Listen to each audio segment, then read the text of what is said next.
जब रुक्मिणी रोती हुई पत्र को लिख रही है, तब तक एक ब्राह्मण द्वार पर आके आवाज लगाने लगे हैं, माताम भिक्षाम देही, माता मुझे भिक्षा डाल जाओ। अब तो मेरे भैया जब इतनी आवाज जब रुक्मिणी ने सुनी तो बाहर निकल के आई और बोली, बाबा आज आपको भिक्षा नहीं मिल पाएगी। तो ब्राह्मण बोले, क्यों? आज शादी है। तो ब्राह्मण बोले, किसकी शादी है? कि बाबा और शादी तो है लेकिन शादी फादी कछु ना, लेकिन बर्बादी है। क्यों? क्या बेटी तेरी शादी है? कि हाँ बाबा शादी तो है, लेकिन मेरे भैया को सालों शिशुपाल मेरे साथ शादी करने के लिए आ गया है। तो ब्राह्मण बोले, लली अरे अरे वो शिशुपाल तुझसे शादी करने आ गया तो तूने भगवान कन्हैया को पत्र नहीं भेजा? रुक्मिणी बोली, बाबा याद तो बहुत आते लेकिन ले जाए को। जब ब्राह्मण ने जब इतनी बात कही कि लली जब बताओ तुमने श्याम को कहूं देखो है? रुक्मिणी बोली, बाबा देखा तो है लेकिन देखा है सपनों में। तो ब्राह्मण बोले, क्या कह के गए थे सपनों में तुझसे वो? कि बाबा सपनों में भगवान ने मुझे ये कहा था कि सुनो तुम पत्री को भिजवा देना और मैं तुम्हारी पत्री को पढ़ करके जरूर चलाऊंगा। बाबा अब कैसे जाए भगवान के लिए ये पत्री? बाबा एक बात सुनो, आप ही ले जाओ। अब तो बूढ़े ब्राह्मण बोले, ललिया हाँ जो बोले सोई साकर खोले। अरे हमने बताए दई तो तूने जब बता अब चिट्ठिया ले जाए वे वाह बड़ा करारो जवान ढूंढो है तेने सो जल्दी पहुंच जाए। लली हमारे हाथ पाए तो कीर्तन कर रहे हैं, अब कैसे पहुंचे? लली देखो अरे तुम कह रही हो तो चला जा रहा हूं, लेकिन ये मत सोचना कि तुम्हारी पत्री पहुंची जाए, ये गारंटी नहीं ले सकता हूं, क्योंकि मेरे ऊपर वृद्ध अवस्था है, बुढ़ापा है, मुझसे चला नहीं जाता है बेटा। और यहां से तो द्वारिका बहुत दूर है। अब तो रुक्मिणी ने बोली है, बाबा तुम ने मेरी विनती स्वीकार कर लियो, मैंने भगवान के लिए पत्र ले जाओ।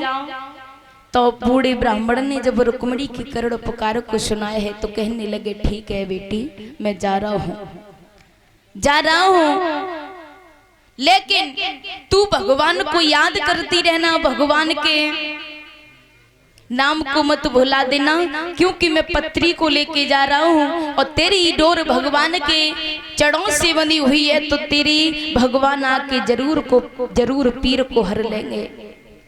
ब्राह्मण देवता चले हैं, हाथ में पत्री को लिया, आगे बढ़ते जा रहे हैं और भगवान से गुणानुवाद करते जा रहे हैं, ईश्वर मेरे पे तो वृद्ध अवस्था है, मेरे से नहीं चला जा रहा है, अब आप ही संभालो मुझे। प्रभु ये भीष्म की बिटिया तेरे लिए अपने प्राणों को तज देगी अगर तूने ये पत्री को स्वीकार नहीं किया तो।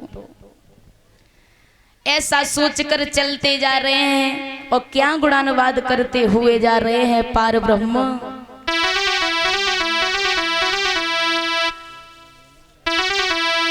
मोई भीष्म की लाड़ों ने बेजो रे सुनी सावरिया रे, मोई भीष्म की लाड़ों ने बेजो रे सुनी सावरिया।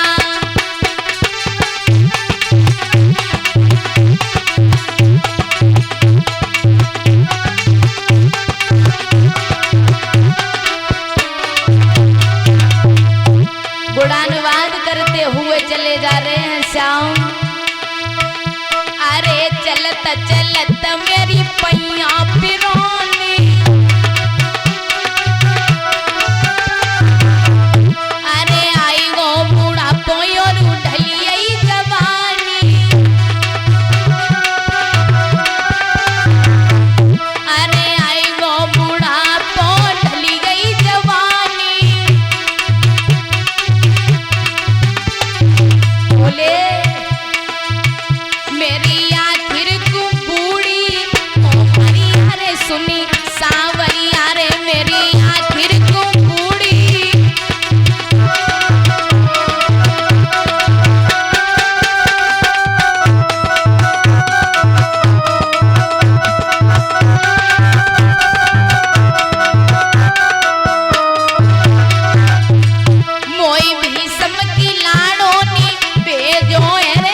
सोचते हुए जा रहे हैं, चलते हुए जा रहे, तो पंडित जी ने एक पीपल की छाया को देखा है। थक गए, उस पीपल की छाया को देखा तो अपनी काली कमरिया को वहीं पर बिछाओ बहू। अरे सुंदर सी देखी एक पीपल की छाया, अरे ब्राह्मण ने आसन वहीं पर लगाया, अरे ब्राह्मण ने आसन वहीं पर जमाया। वो तो सोए गए, वो तो सोए गई ओढ़ी की कामरिया रे सोने सांवरिया रे, वो तो सोए गई ओढ़ी की कामरिया रे सोने।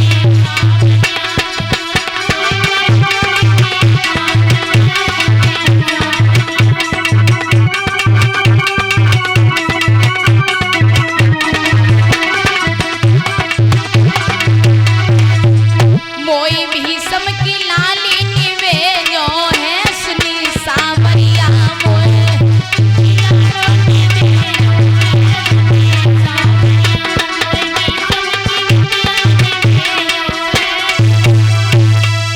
इसी प्रकार से गुणानुवाद करते हुए चले तो मेरे भैया कुंदनपुर के बाग में ही चलत चलत उनकी पैया पिराई गई।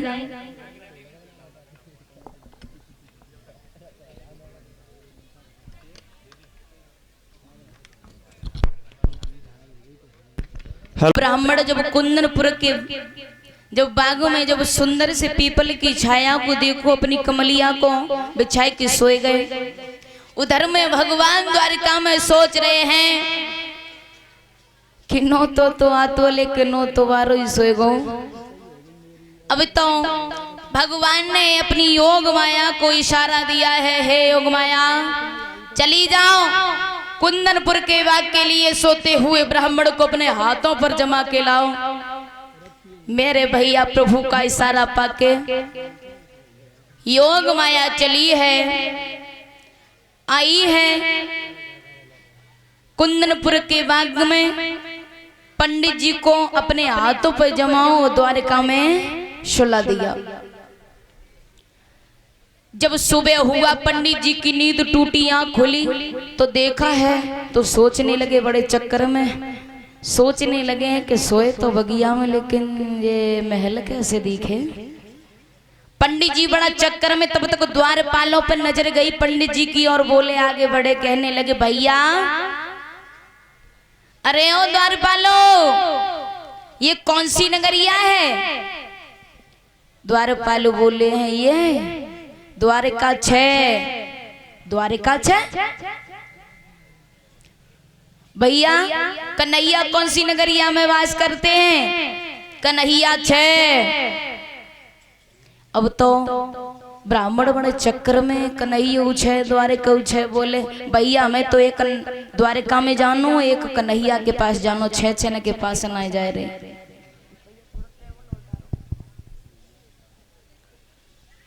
तो द्वारपाल बोले बाबा अरे इन मुरिया ने कैसे गिनने हो, क्या आप यूपी के रहने वाले हो। कि हाँ बेटा, कि हाँ ये गुजरात प्रांत है, तुम्हारे यहाँ है बोलते हो, हमारे यहाँ है को 6 बोलते हैं, इसलिए यही कन्हैया रहते हैं और यही द्वारिका पुरी है। ब्राह्मण देव बोले लला भगवान कन्हैया के पास जाने के लिए रास्ता कोई है। तो द्वारपाल बोले सुनो बाबा सीधे जाओ और सीधे जो दिखाई दे रहे हैं वो भगवान कन्हैया बैठे हुए हैं राजगद्दी पर। अब तो जब पंडित जी चले भगवान को देखो तो भगवान खुश हो गए कि नो तो आओ। अब तो पंडित जी ने जब पत्री को दिया भगवान को तो भगवान कहने लगे सोच रहे हैं रुक्मिणी चल कोई बात नहीं है, तुम्हारा पत्र मेरे पास आया, मैं तुम्हारे पत्र को मंजूर करता हूँ और चिंता मत करो मैं तुम्हें विवाहने के लिए जरूर आऊंगा। अब तो पंडित जी तो वहां से विदा करे। पंडित जी को विदा कर दिया भगवान ने और तैयार होने लगे हैं। भगवान कन्हैया ने अर्जुन को बुलाया है, अर्जुन को अपने साथ में लिया है और कहा है, हे अर्जुन तुम मेरे साथ जा रहे हो और ऐसे नहीं बल्कि नारी बन जाओ, नारी नारी का भेष धारण कर लो। भगवान कन्हैया के साथ में अर्जुन जा रहे हैं। भगवान कन्हैया तो कुंदनपुर के बाग में रुक गए, अपने रथ को वहीं पर खड़ा कर दिया और अर्जुन नारी बनके पहुंच गए हैं रुक्मिणी के द्वार पर। रुक्मिणी के द्वार पर पहुंचे और रुक्मिणी को जब साथ में लियो है तो रुकुम देख रहा है कि ये लड़की कौन है जिस लड़की के साथ में ये रुक्मिणी जा रही है। माँ, ये रुक्मिणी कहाँ जा रही है? मैया बोली है, लला जी रुक्मिणी बगिया में गिरजा मैया को मंदिर है, वहां पूजन करवे के लिए जा रही है। अच्छा कि हाँ, चलो ठीक है।